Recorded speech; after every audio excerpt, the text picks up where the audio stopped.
2500 битолчани до почетокот на ноември од општината ќе добијат субвенции од по 1000 евра за купени клима инвертери.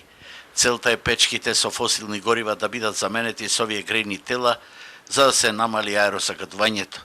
Меѓутоа, после аплицирањето на прелиминарната листа, која помина над 2700 граѓани, се појавија имиња на сегашни и бивши пратеници или на нивно потесно семејство, директор на јавно предпријатие, управител на затвор и советник во општината, што страшно изиритира битолската и пошироката јавност, што некои ја нарекоа Ивкова слава со инвертери.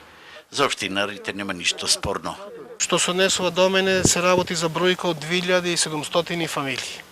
Во 2700 фамилии има секаков ранг на луѓе, има луѓе на различни позиции, има луѓе што немаат никаква позиција, има, пошто еве листата јавно доставен луѓе од различни политички партии, значи секој оној што ги исполнува условите и кој ја потпише изјавата, мислам дека има право да учествува на конкурс. Нова листа бода точи како што се пишува на социјалните мрежи имињата на директорот на јавното предпријатие Водовод Козаров, управителот на затворот Крајовски, пратеничката Лозановска, синот и таткото на доскорашниот пратеник Илиовски, советникот во Општинскиот совет Албанти и други. Пратеничката Лозановска најави повлекување на апликацијата на нејзиниот сопруг, а истото денес како рече и директорот на Водовод Козаров. Ќе поднесам и барање до општината да ме изземи од наредни фази или доколку нема начин тоа да го направи и ги добијам тие средства за клима, парите ќе ги донирам во некоја институција која ќе одлучам во нареден период. Опозицијските советници од Поираку велат дека во оваа треска за инвертери фрлена е црна дамка. Аплицирањето и добивањето на клими од страна на битолски функционери, советници и така натаму во најмала рака е срамно.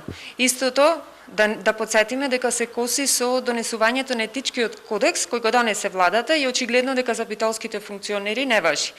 Јас искрено се надевам дека во наредната година ќе имаме 2500 оџаци помалку кои ќе чадат во градот, меѓутоа сепак црна дамка се фрли и тоа огромна врз повикот кој го распиша општина Битола.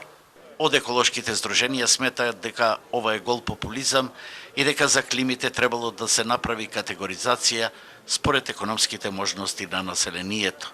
Гледаме на листата луѓе кои сметам дека апсолутно не требало ни да се дрзнат да поднесат барање или апликација за да бидат субвенционирани, затоа што на тој начин оние на кои навистина им треба не можат да дојдат до она што да речам на некој начин е неопходно и сметам дека тоа е класичен гол популизам, особено на општинските власти во случајот на распределба на овие инвертор клими.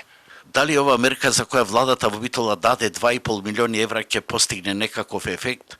Допрва ќе се види, особено што последниве години Битола според аерозагадувањето е една од црните точки во европски рамки, но сега инвертер еуфоријата е во силен замав.